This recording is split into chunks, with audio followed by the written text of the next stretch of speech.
Welcome back to the channel. This is Punched, and this is going to be an unboxing video. So on the table we have Grognard Simulations title, Armored Knights Case Blue, Dawn Bend.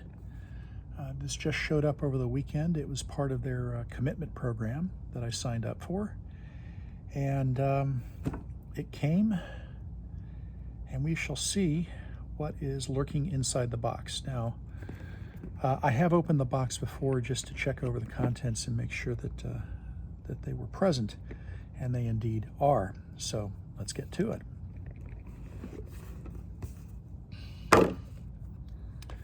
All right, so a couple of dice, appropriately colored, one German, one Soviet. Yay. Let's see if I can do this. Not sure how I'm going to place these. These are tokens, again, one for the German side, one for the Soviet side, and these are meant to resolve rounding. So plus side round up, negative side round down. They have a use in the game. There is, of course, the invoice, always welcome. Now I'm going to take, let's see if I can peel these off. So, of course, we have the packing checklist, initialed by Chris Fasulo himself, I believe. And so that is good. Back into the box there. So, here we go. We have a selection of scenario cards. So if you're familiar with Grognard Simulations work, they provide scenario cards for the various scenarios. They have a map and forces and time frames listed on the front, very helpful when selecting your maps. And they have detailed descriptions with any peculiarities on the back. So a little bit of historical comment there at the bottom. This card, by the way, this is these it's the Tank Cemetery. That's the name of the scenario. And this is not a hypothetical. This actually happened to the elements of the 3rd Motorized Division and 60th Motorized Division. There was a counterattack by the 28th Tank Corps, or at least elements thereof. So this is the introductory scenario, by the way, to the game. It involves the fewest counters, fewest forces, and I've had a little quality time with this in the run-up to the actual production of the game system and production of mailing out of the game. So I can say that this is probably worth your time getting into. So in fact, this will be the first scenario that I put up on my table at home. It's of an appropriate size and scope, and I'm going to use this as the basis for learning the game system. All right, we'll do a quick look. We have Police Attacks, 23rd to 31 July. We have A Step Too Far. Let's see, we have Enter the 4th Tank Army, and Chuikov Fights for His Job. So I believe the Police Attacks is most likely, Police Attacks, I believe, is pretty much the full scenario. Interesting. Let me take a quick gander at these.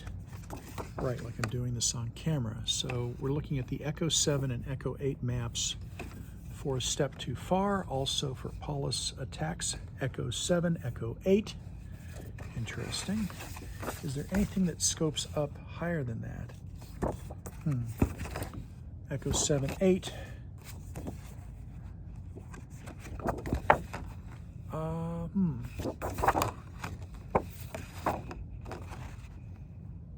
Interesting. So I think that we are dealing with Echo 7 and Echo 8 pretty much all the way down.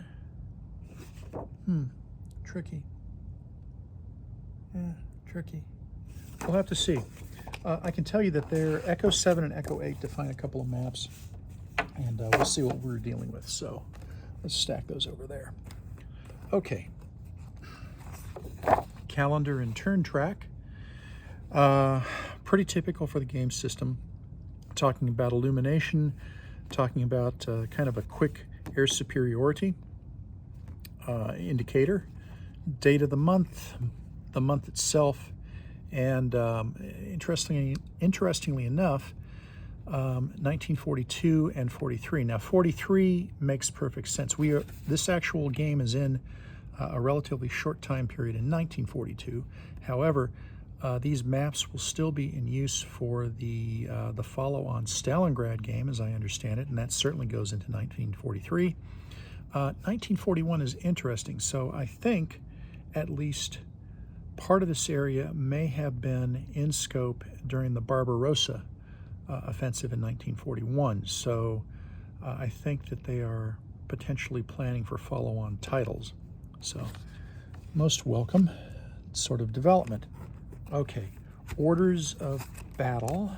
Yeah, all right. We have the German order of battle, relatively straightforward, and this is generally in the style that the other Armored Knights games have been using. Little detail here, not all of the forces are exactly the same type of counter, just something to be aware of. What we're looking at here is, let me see, probably better to do it in an armored. No, let's go with this way.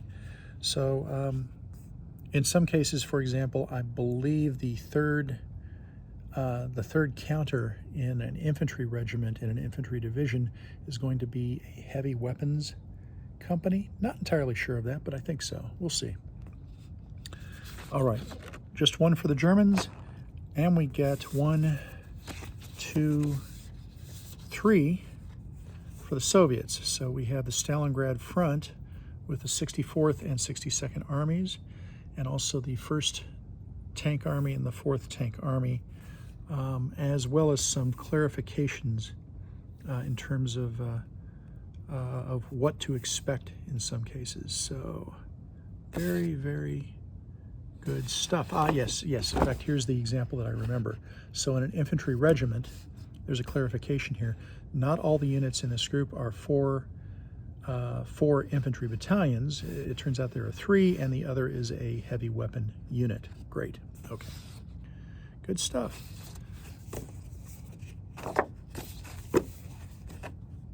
Okay. Just stack that up there. Right. We have airfield, air unit. This is an air unit tracking, no title on it, but it's effectively an air unit tracking card. So on the board we have air sectors. It's an interesting map, I will say, because this information here pretty much stands alone.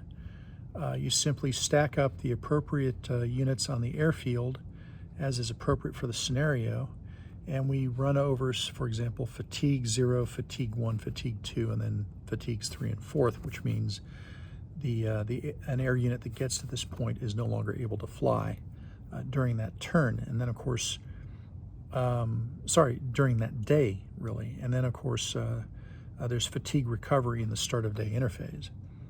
So there are also other details here in terms of the size of the airfield, the approximate location. So Echo 5 South. So this is Echo 5 South. And I believe, if I recall correctly, each of these, there's a north, if we can see this. Here's Echo 5. So this is more of a higher level operational map of the general area. Now, Don Bend itself has maps over here, and the scenarios will be taking place in Echo 7 and Echo 8. But in each area, so Echo 7 has 2 full-size maps, if I recall correctly. That sounds about right. So Echo 7 And when they refer to something like Echo 5 South, then they are saying that here is Echo 5 and the airfield is in Echo 5 South.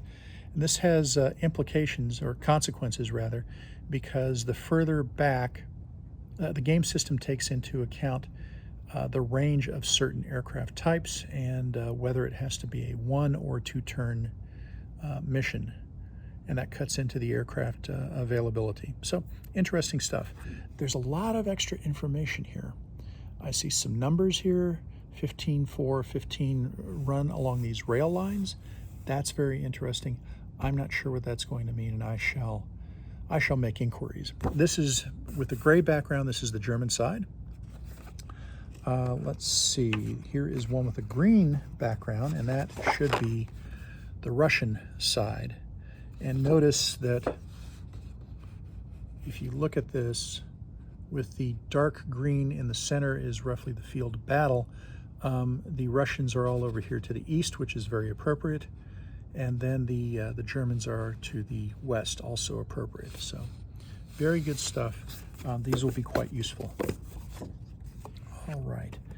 German lost box and tracks, Soviet lost box and tracks. So units eliminated are put in the box and then put in the box right here. We have appropriate pictures showing treatment of casualties on either side. And then, of course, these are the places where you can move your counters along to account for the blue infantry, red artillery, and yellow armor units to track those. Good stuff. I'm familiar with those from Guderian crosses the Meuse in this game system. It works out very well. These are new. These are new to Armored Knights Case Blue, and these have to do with the receipt, transfer, and spending of supply points.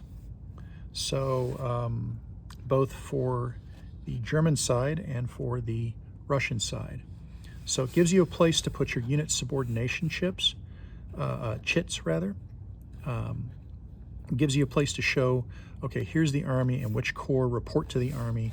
Here's the front, which armies report to the front, and so on. And then the divisions and tank corps and brigades for the Soviets, and divisions and artillery brigades usually for the Germans. And there is a great example that I'll point out to you of how you are supposed to flow supply points through here. I can tell you that in this particular game, in Case Blue, Don Bend, the supply points are spelled out very specifically in the scenario cards. So that makes scenario cards over here. So that makes things relatively easy. But in both cases, particularly in the Germans, when they are getting into the Don Bend area, they are very low on supply. And so that's one of the major challenges of the game on the German side, is to carefully manage your available supply points so that you can activate your formations, that is to say divisions and brigades, so that you can properly attack or defend against the Soviets. Soviets have, of course, the same problem in reverse. All right, so we're looking at counters. This is counter mix. We have 1, 2, 3, 4, 5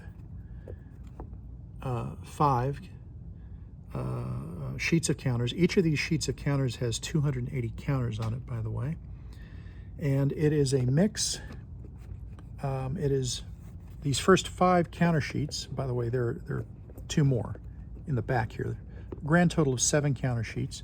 The first 5 are primarily units, although you can see some informational counters. This particular counter, for example, is a combat supply indicator. You place that appropriately to indicate that that unit has combat supply for the turn. These are supply points.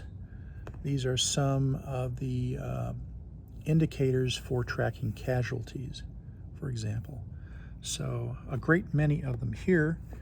And I can tell you that the Germans have 10 divisions in this case. So we're dealing with 6th Army, but we're not dealing with all of 6th Army. We're dealing with the particular units in 6th Army that were engaged over the 23rd to the 31st of July, as I understand it, in the particular Don Bend thing. I've got some commentary on that I'll mention here in a couple minutes. So, Soviets. The Soviets have, I believe if my count was correct, they have 17 divisions, including 13 infantry divisions, 4 tank corps, yep, and a number, I believe 3 independent tank brigades. So quite the number, and of course a smattering of informational counters here and there. So quite a lot that's going to go into this battle. All right, more informational counters. Again, these black and white counters are supply points, okay, and they are meant to be used to, you'll be using quite a few of them on these supply tracking sheets. All right. Oh, convenient. Permission is granted to photocopy this sheet as needed for use with the game. Okay, good. Yeah, that would make a certain amount of sense. 1, 2, 3, 4, 5, 6, 7, 8, 9, 10, 11, 12, 13. There are 13 here. The Germans have 10 divisions, which will take up 10 of these slots. There are, what I believe, 4 corps units, so that's 13 plus 4 is 17. There are some independent artillery brigades. That's going to take up more. What did I count? 1, 2, 3, 4, 5, 6, 7, 8, 9, 10, 11, 12, 13. So you are almost certainly, for the larger scenarios in Don Bend, you will need a photocopy of this. I recommend, this is on a nice cardstock.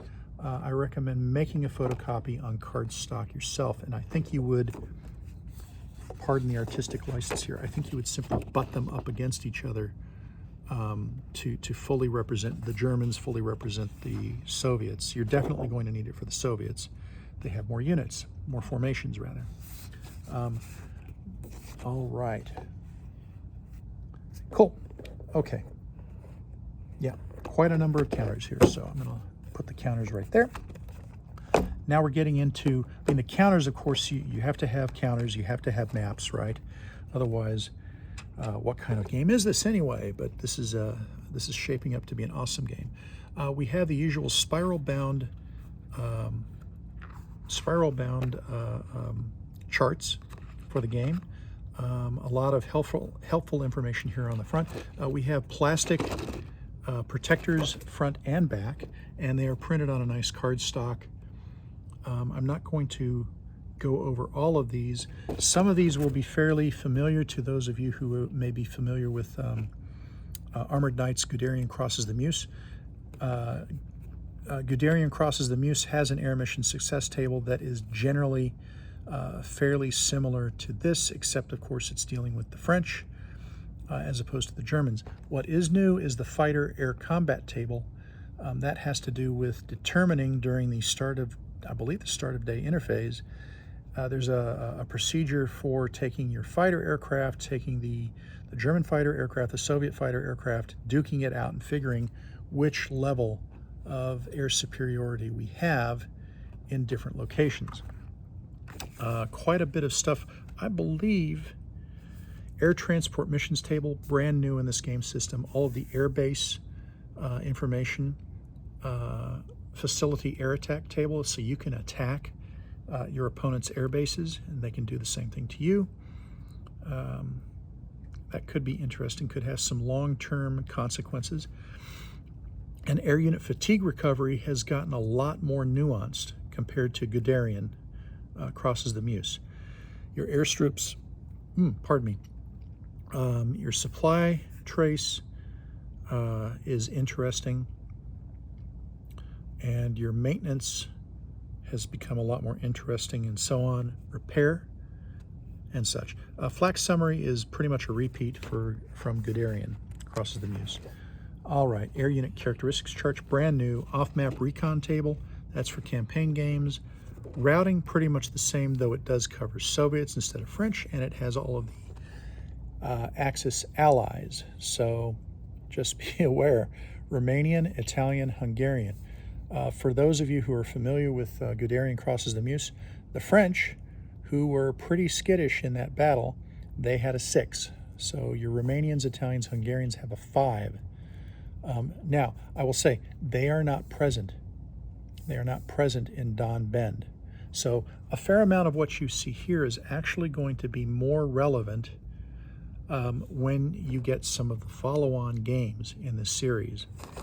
And like I said, I'll come back to that in a bit. So combat results table, pretty much the same. There are additional combat modifiers compared to Guderian crosses the Meuse, but nothing too earth-shattering. Air density target modifier table the same. Terrain effects chart. There are a few terrain types that are peculiar to the Russian, do you say steppe or steep? I'm going to use the Texan pronunciation and say steppe. All right. Let's see. That's pretty much it. Let's see. Combat results, and we've got weather. Weather is interesting. Good news is freezing and muddy, that's not really a thing in this time frame. The mud shows up, I believe, in the fall. Very, very typical for this. And of course, the wintry weather shows up in the winter, right? So not really playing a part. So you can see that that Chris Fasulo and Robert Wiebe, I apologize, Robert. I will get your name down here sooner or later. But apologies in advance. The game developers, let's go with that. They have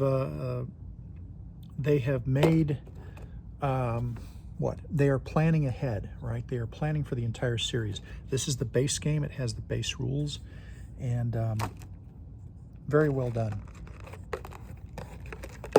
If you have Armored Knights Guderian crosses the Meuse,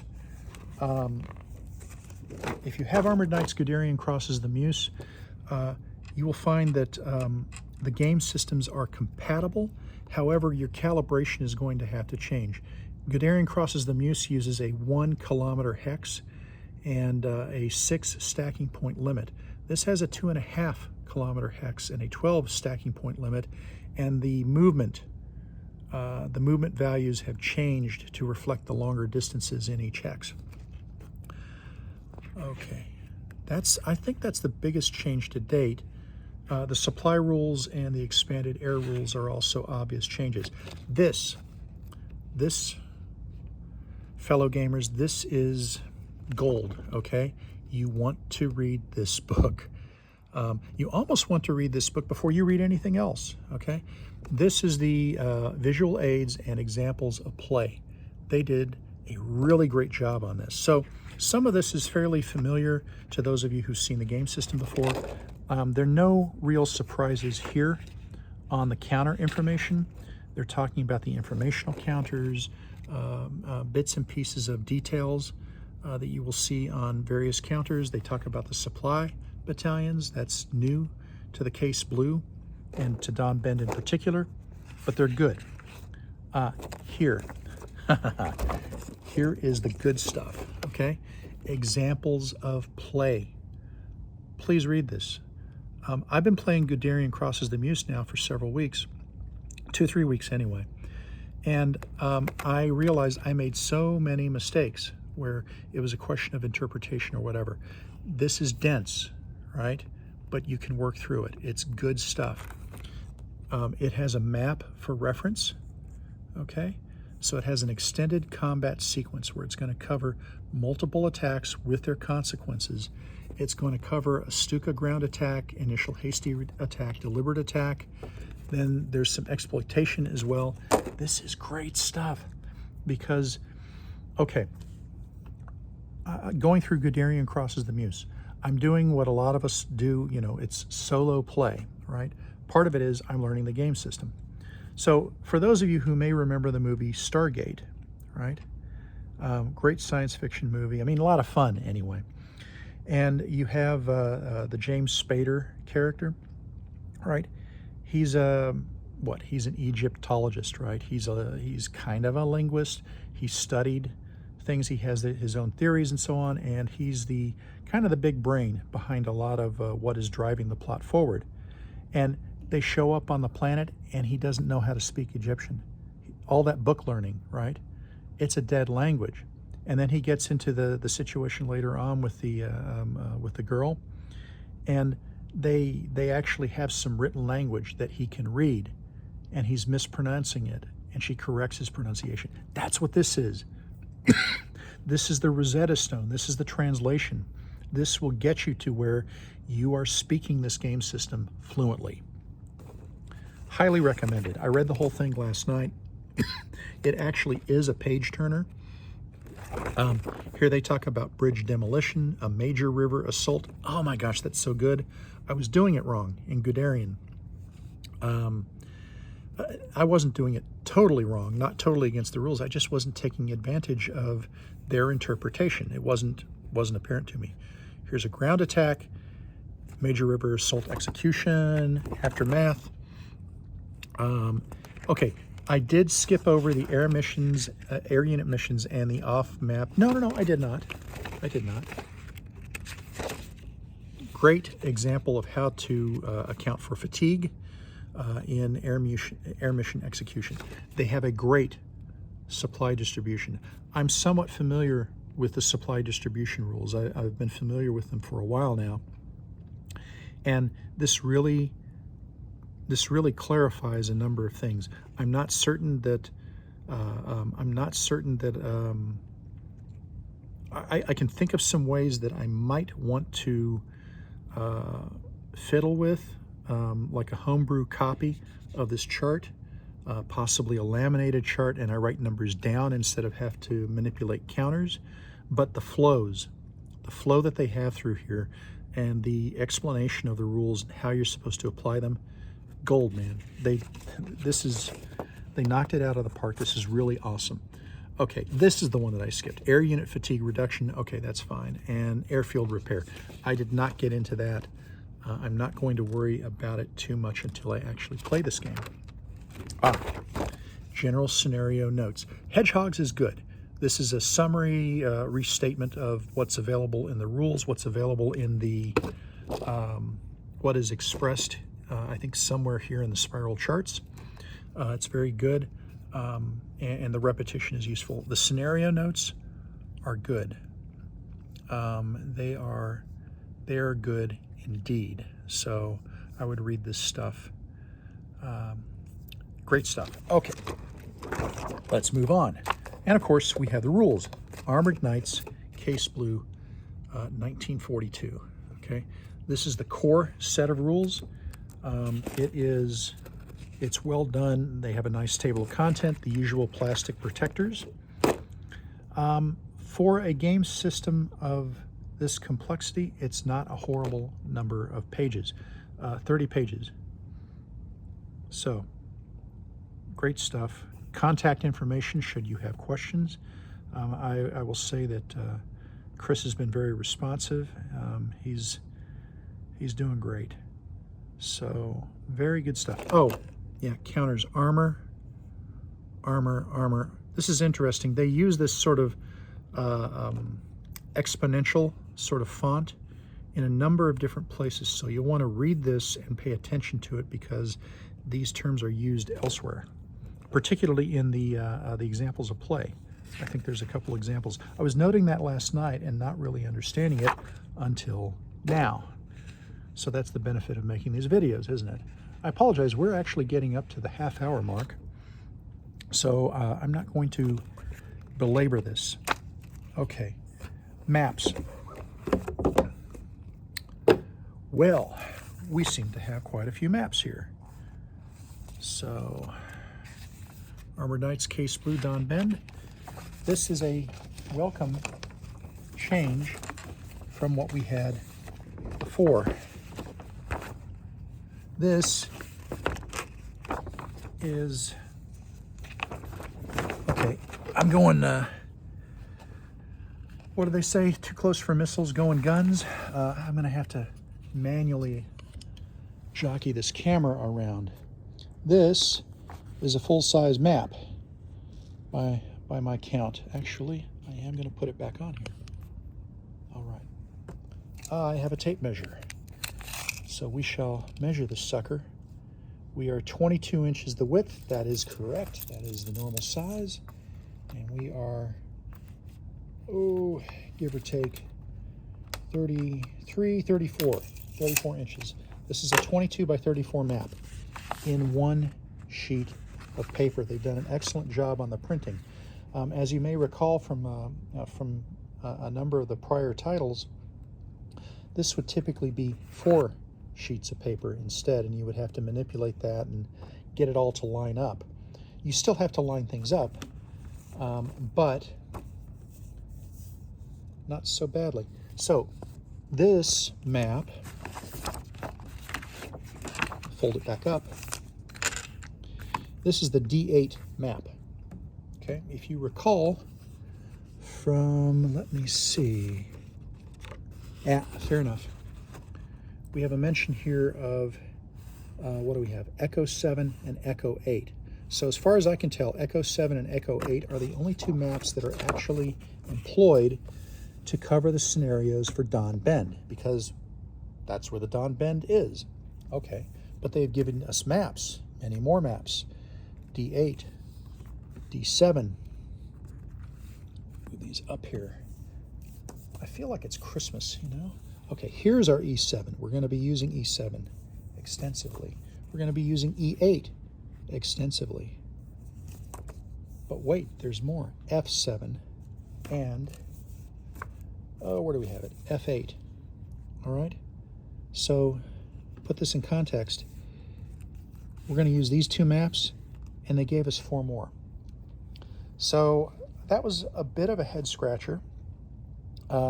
I will actually butt these up against each other. So I happen to be, don't tell anybody, I happen to be at work. The good news is post-COVID, there's not a whole lot of people in the building. We've gone to a nice hybrid. And so I have a table, this table, that's big enough, I believe, for all these maps. And so that, fellow gamers, is how I will do this. Now, I'm not sure that I'm actually going to be laying these out and playing this here. I may try and do this at home, but I think for the tank graveyard, rummaging around here, for the tank graveyard scenario, I am going to need E8, Echo 8 North and Echo 8 South. That is a single map. And when we talk about North and South, bear with me, obviously we're talking about the north half of the map and the south half of the map. So here's Echo 8 in all its glory. And obviously there is a north half and a south half. And this is the extent of the scenario, as you can see. So really it's even a bit less than that, because it will be from roughly, this is that. So the bottom quadrant of the map, if you will, is cut off. And then we go to this. Let me think this through. Where is that? Ah, no, maybe. We circle around, this is this. And so we're coming back around, and that. This is that. So we're really constricted to about this area. You know, it's almost the size, it's just a little bit bigger if you, yeah, just a little bit bigger than the 8.5 by 11, couple 8.5 by 11 sheets of paper. So the entire area of the scenario is roughly this area right here. And we're going to have a Russian tank corps, I believe roughly equivalent to a Panzer division, maybe a touch bigger. And we're going to have elements of 2 German motorized divisions setting up in here. So that's what I'm going to get to. This makes a great starter. You can even play it on a short table. You don't need the upper quadrant of the map. You don't need the lower quadrant of the map. So this thing can exist on quite a small table indeed. So I will be playing this from home. That works. Anyway, okay, we're coming up on 35 minutes. It's long. It's a long map. Sorry, it's a long video, and I apologize, but it's a big game. So let's fold this bad boy back up, get back to my not so shaky cam. All right, and that, fellow gamers, is what we've got to deal with. It's quite a mouthful. Now consider, this is 6th Army, right? This is something that I wanted to mention earlier. This is 6th Army, but it is not all of 6th Army. This is roughly 1/2 of 6th Army. So I think what's going on here is that we're dealing with kind of a core select number of units in this counter mix. So we have 10 German divisions. The cool thing is that I need to photocopy these for my reference, but so that I can see how it was when it was unpunched. Every one of these counters is roughly a division.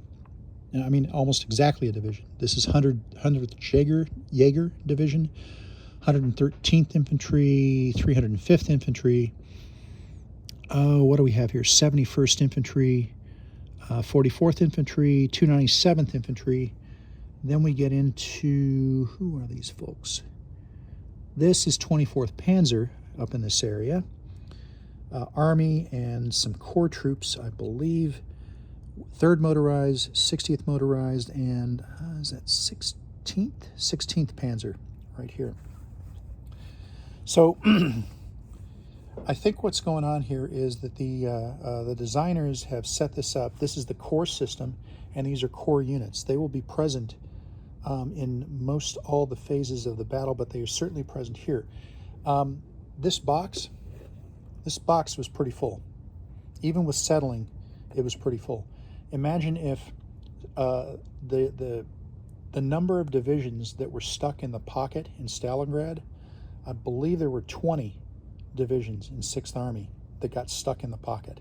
And the table of organization, I saw a video recently, it talked about 21 divisions, one of which did not get stuck and ultimately destroyed. So I would imagine that Stalingrad is going to bring in most, if not all, of the remaining divisions to fill up to 21.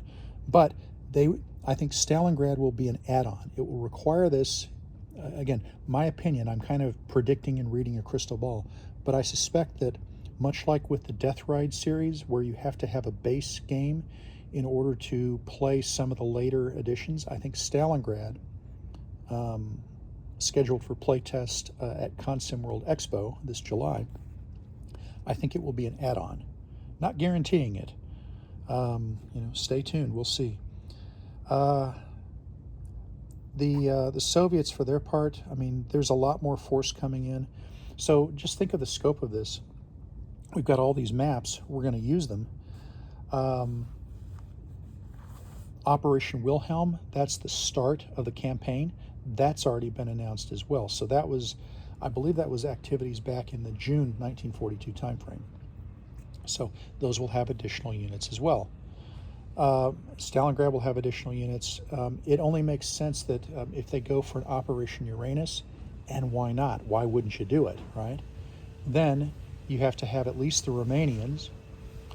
If you're going for the rescue attempts, you have to have the Italians, right? There's an Italian army. There's two or more Romanian armies that are associated with Army Group B. So really awesome stuff coming down the pike. It's going to take quite a bit of effort to manage, and this will be the sort of thing that really is truly a monster game. It's already a monster, right? We got 6 nice big maps here, full-size maps, 2 of which are in use here. So it's a small monster with lots of growth potential. Anyway, I'm excited about this. I'm looking forward to learning how to speak the language coming up here at Consim World. And of course, again, I can't emphasize this enough. Read this, okay? Read the visual aids and examples of play. The examples of play are brand new for Case Blue. This is your Rosetta Stone. This will teach you how to speak the language of the combat system here. Great stuff. All right. Well, I hear vacuum cleaners are coming for my soul and trash, so I will sign off at this point. Hope you like the video. It's a long video, 40 minutes. Wow. Maybe I should break this up. I'm probably not going to. If you like the video, of course, hit the like button. Would love it if you subscribed. Hope you like, if you like what I'm doing. I'm going to keep doing it. For now, I'm going to continue on with my with the series that I've been doing on Armored Knights, Guderian crosses the Meuse. I'm going to continue forward until about a month before the conference, and then I will switch over and work. It's play. I will go for the tank cemetery scenario at that point to cut my teeth on this upgraded, updated system. All right, like, subscribe, vote, whatever. Anyway, hope you liked it, and we'll see you down the road.